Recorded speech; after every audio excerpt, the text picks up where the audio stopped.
प्रश्नोत्तर सत्संग माध्यम से आज एक प्रश्न आया है। सुंदरी सिन्हा, बिहार। उनका प्रश्न है, भगवान के प्रसन्नता के लिए, भगवान के प्राप्ति के लिए अगर कोई अनुचित कार्य करना पड़े तो क्या उचित है या अनुचित है? बहुत सुंदर मार्मिक प्रश्न है। देखिए जी, ये संसार में सबसे बड़ा कार्य है भगवत प्राप्ति, भगवान का प्रसन्नता हो जाना। भगवान प्रसन्न हो जाना मतलब वो प्राप्त हो गए। संसार का सबसे बड़ा चीज है। धर्म से, कर्म से, दुनिया का सब साधन से, सब विधि से, विधान से, नियम से, कानून से सबसे बड़े है परमात्मा। बिना उनने ही सब ये कानून नियम बनाया है, संसार सृष्टि किया है। उनको प्राप्त जो हो गया, समझ लो अंतिम चीज को पा लिया।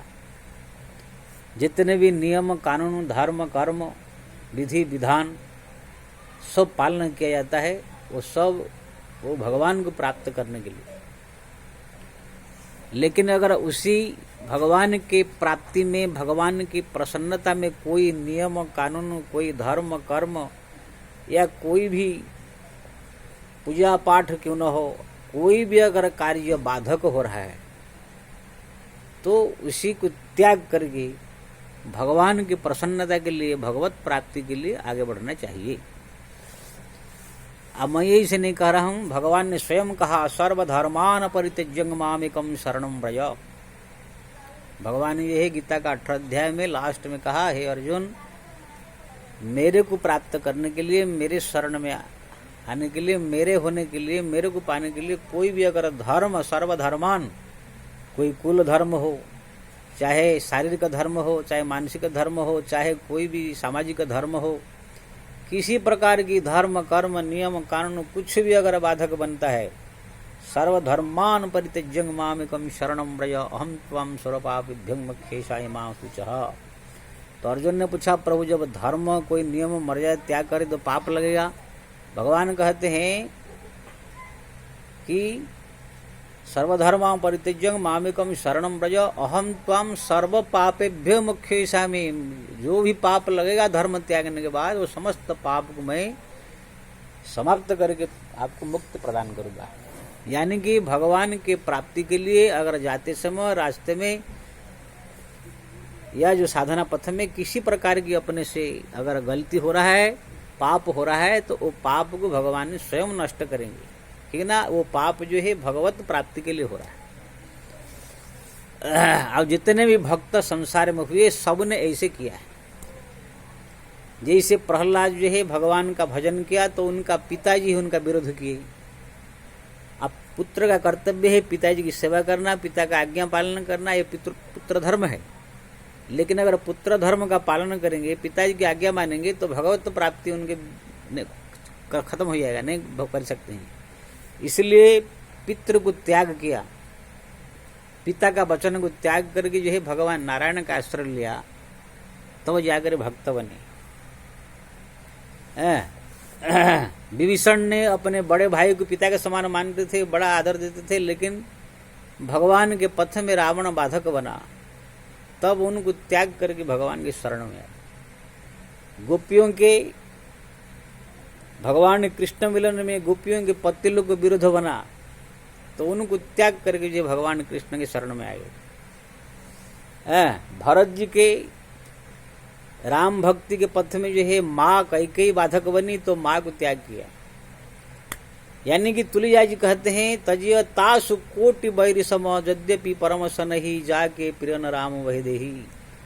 अगर भगवान राम के या सीता के पथ में किसी प्रकार कोई अगर अवरोध कर रहा है, कोई विरोधी है, तब तो उसको चाहे कितने भी प्रिय चीज क्यों न हो, कितना बड़ा क्यों न चीज हो, तजिय तासु कोटि बैरि सम यद्यपि परम सनहि, परम स्नेही क्यों न हो, कितना बड़ा आदमी क्यों न, उसको त्याग कर देना चाहिए। यहाँ तक कि बड़े राजा ने जो है गुरु को भी त्याग कर दिया। जो गुरु शुक्राचार्य जी ने कहा कि बामन को विधान मत दो। तो कहने का मतलब ये है, सबने जितने बड़े बड़े भक्त हुए सबने अपना धर्म कर्म नियम त्याग सब किया। कोई नियम अगर भक्ति पथ में आड़ा आता है, कोई भी कानूनों शास्त्र का अगर जो बनाया गया है नियम कानून बाधा आता है, तो उसको त्याग करके भक्ति की ओर बढ़ना चाहिए। क्योंकि ना ये संसार का जितने नियम कानून धर्म कर्म जो है ये सब भी ठीक है, पालन करना चाहिए, लेकिन ये सब पालन करेंगे तो आप स्वर्ग जाएंगे। धर्म का फल स्वर्ग है, नियम का फल स्वर्ग है, लेकिन भक्ति का फल जो है वैकुंठ है, भगवत धाम प्राप्ति है। जब भगवान राम ने सीता जी को कहा, सीता तुम जे घर में रह कर पिता माता का सेवा करो, सास ससुर की सेवा करो, यही ते धर्म नहीं कछ दूजा, सादर सास ससुर पद पूजा। सास ससुर की सेवा से बढ़कर कोई धर्म नहीं है, इसलिए तुम यहाँ रह कर उनकी सेवा करो। तो माता सीता ने कहा, प्रभु मैं आपके चरण छोड़ करके कोई धर्म कर्म पालन नहीं कर सकती। माता जी ने जो है धर्म त्याग करके भगवान का भक्ति को जो है अपनाया। लखन भी जो है पिता माता की सेवा के लिए भगवान ने कहा, उन्होंने भी यह कहा, तात मात जानिए नहीं काहू। तो इसी प्रकार से जो है बड़े बड़े लोगों ने अपने नियम धर्म कानून अपने जो है सब कुछ त्याग करके भगवान का प्रिय होने के लिए प्रयास किया। यहाँ तक कि हमारा कथा कहानी आता, हरिश्चंद्र जैसे अपने आप को भी डोम के हाथ में बेच दिए, पत्नी को भी जो है बाजार में बेच दिया, पुत्र को बेच दिया। जबकि पति का धर्म होता है पुत्र की पत्नी की रक्षा करना, लेकिन विश्वामित्र इसे संत की जो है इच्छा पूरा करने के लिए सत्य जो किया, उसी सत्य सत्य भगवान नारायण सत्य प्रिय है, जिनके हृदय सत्य है उसके हृदय आप कहा जाता है, जिसके सत्य ही परमात्मा है। तो जो सत्य वक्ता थे, इसलिए वो भगवान की प्रसन्नता के लिए जो है सत्य रक्षा के लिए अपना पुत्र तक बेच दिया, पत्नी तक बेच दिया, अपने आप को भी बेच दिया। इसी हरिश्चंद्र का हम लोग उदाहरण देते हैं। तो हमारे जो है कबीरदास जी जो है चोरी किया, संत लोग आए, घर में कुछ है नहीं, क्या करेंगे, तो तुरंत अपना जो है पुत्र कमाल के साथ में निकल करके जो है सेठ गोदाम में घुस करके आटा का बोरी चोरी करके, चावल का बोरी चोरी करके लाकर संत का सेवा किया। वो सेवा चोरी भी उनके लिए भक्ति हो गया। बिना भक्ति संत आए हैं, अगर उनको वापिस जाए तो भगवान नाराज हो जाते हैं। सेवा करने से संत की भगवान प्रसन्न होते हैं, क्योंकि ना संत साधु संत के पुत्र है, संत राम के पुत है। संत राम संत के बाप है, संत राम के पुत, जो न संत होत जगत में राम हो जाते निपुत। तो इसलिए साधु संत सब भगवान के पुत्र है, सेवक है, संतान है, इसलिए वो अगर दर पर आए उनकी सेवा करने से भगवान प्रसन्नता होती है। इसलिए भगवान की प्रसन्नता के लिए बड़े बड़े संतों ने, किसी ने चोरी किया, हरिपाल नाम के डाकू है, वो रास्ते में बड़े बड़े सेठों को डाका डाल के उनको चोरी करके लूट करके लाकर साधु संत महात्मा को खिलाया जाता है, बड़े बड़े मंदिर निर्माण करता था। दक्षिण में एक रंगनाथ मंदिर है, उसी मंदिर को एक मामा और भांजा ने बनाया है। वो मामा भांजा जो है पैसा नहीं था तो जा करके जो है चोरी करके डाका डाल के इधर उधर से पैसा इकट्ठा करके तो मंदिर का निर्माण किया भगवान की प्रसन्नता के लिए। तो ऐसे बड़े बड़े ने जो है भक्ति प्राप्ति के लिए जो है सब कुछ दान दिया, शरीर तक दान दिया। हमारा पिपादास जी थे, उनके पत्नी बड़ी सुंदर थी। पिपादास जी देखा संत बहुत आए घर में भोजन के लिए, लेकिन कोई भोजन का व्यवस्था नहीं है, तो अपने पत्नी से बोले जाओ इसी शरीर को बाजार में बेचो, जो मिलेगा उससे संतों की सेवा होगा। आओ, उनकी पत्नी सीता सहचरी जो है बाजार में अपने शरीर को बेच करके संत सेवा करने के लिए तैयार हो गई। तो इसी प्रकार से मोर ध्वज अपने पुत्र को काट करके संत की सेवा के लिए अर्पण कर दिया। जलाराम बापा गुजरात के जो है संत आए, क्या बोले क्या चाहिए, ना आपका पत्नी चाहिए, पत्नी दे डाला।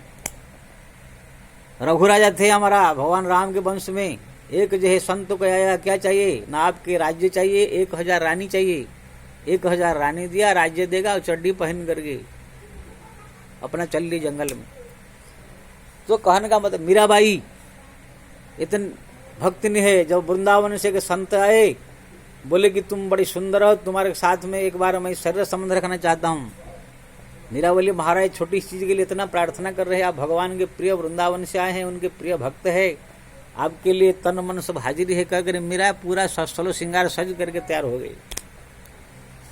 तो कहने का मतलब ये है, भगवान की प्रसन्नता के लिए, भगवान की प्राप्ति के लिए ये सब जितने मैं वर्णन किया सब बड़े बड़े भक्त हुए, सब महापुरुष हुए के लिए सबने जो है, किसी ने पत्नी दान दे दिया, किसी ने पुत्र को दे दिया, किसी ने अपने शरीर दान दे दिया, किसी ने अपना इज्जत तक दे दिया, किसी ने जो है भाई को त्यागा, किसी ने पति को त्यागा, किसी ने जो है अपने पुत्र को त्यागा, किसी ने अपने कुल धर्म त्यागा, अपने राज्य त्यागा। ये सब जो है किया और सब बड़े बड़े भक्त कहलाते हैं, क्योंकि ना संसार में सबसे बड़े भगवान है, संसार सृष्टि करने वाले, निर्माण करने वाले भगवान है, संसार सब उनका ही है, उनको प्राप्त कर देना ही सबसे बड़ा लक्ष्य है। उनके प्राप्ति के मार्ग में अगर कोई भी विघ्न कोई पड़ता है उसको त्याग कर देना चाहिए। अगर अपना इज्जत भी विघ्न होता है, इज्जत त्याग कर देना चाहिए, भगवत प्रसन्न करना चाहिए। अपना धर्म अगर आड़े आता है, धर्म त्याग कर भगवान को प्राप्त करना चाहिए। अगर संसार का कोई ऐसे रिश्ते नाते आड़ा आते हैं, रास्ते नाते को त्याग करके भगवान का जो है प्रसन्नता करना चाहिए। हमारे तो ऐसे एक हुए दक्षिण भारत में संत भक्त पद रेणु, उनको जो है दिन भर भक्ति करते थे, लेकिन उनको रात को जो है काम शक्ति उनका ज्यादा बढ़ा हुआ था। तो एक वेश्या को जो है देख करके उनके मन में आकर्षण हो गया, वेश्या को याद करते रहते थे। वो सोचा कि साहब ये तो मेरे मन में वेश्या बैठ गई है, इधर भजन में बाधा होगा, भगवान नाराज हो जाएंगे, भजन अगर ज्यादा नहीं करूंगा। तो तुरंत मन की प्रसन्नता के लिए वेश्यालय जा करके उनके साथ संबंध रखते थे, फिर दिन भर जप करते थे। देखिए, यानी कि मन शांति से जप हो, भक्ति भाव से जप हो बढ़िया से, इसके लिए वो जो है वेश्या के पास जाती थी। उसके लिए भी भगवान ने उनको कथा कहने आगे हैं, भगवान उनको जो है सहयोग किया, वो वेश्या को भी कल्याण किया और इनका भी कल्याण किया। तो कहने का मतलब ये है, भगवत प्राप्ति सबसे बड़ा लक्ष्य है, श्रेष्ठ चीज है। उनको प्राप्ति और भगवान की प्रसन्नता के लिए कोई भी कार्य अगर अपने करना पड़े, करना चाहिए। अनुचित कार्य हो चाहे उचित कार्य हो, चाहे त्यागना पड़े चाहे अपनाना पड़े, बस मुख्य लक्ष्य भगवान की प्रसन्नता, भगवान की प्राप्ति अगर है तो सब कुछ करना चाहिए। इसमें कोई ये नहीं है। अब सब भक्तों ने इसे करके ही पाया है। कोई इसे अपना सब नियम कानून में रह करके भगवान को जो है पा नहीं सकता है। ठीक है ना। कभी कभी ये नियम कानून भक्ति के पंथ में अड़ आता है। जैसे घर में सास ने कहा, ससुर ने कहा या पति ने कहा तुम पूजा मत करो, मंदिर मत जाओ, तुम ऐसे पूजा पाठ मत करो। अगर उनकी बात मान करके कुल की बहू या कोई लड़की अगर कुल धर्म पालन करे तो कहाँ से भक्ति कर पाएगा। ऐसे ही नियम धर्म कुछ भी आड़ आवे तो उसको त्याग करके भक्ति करने के लिए प्रयास करना चाहिए, तब जाकर भगवान की प्राप्ति होगी। तो आपने प्रश्न पूछा था भगवान के लिए क्या क्या किया जा सकता है। अनुचित कार्य भी, अनुचित उचित जो कुछ भी हो करके भगवान का दर्शन, उनकी प्राप्ति, उनकी प्रसन्नता के लिए लक्ष्य रख करके कुछ भी सामने करते रहना चाहिए। जय श्री राम।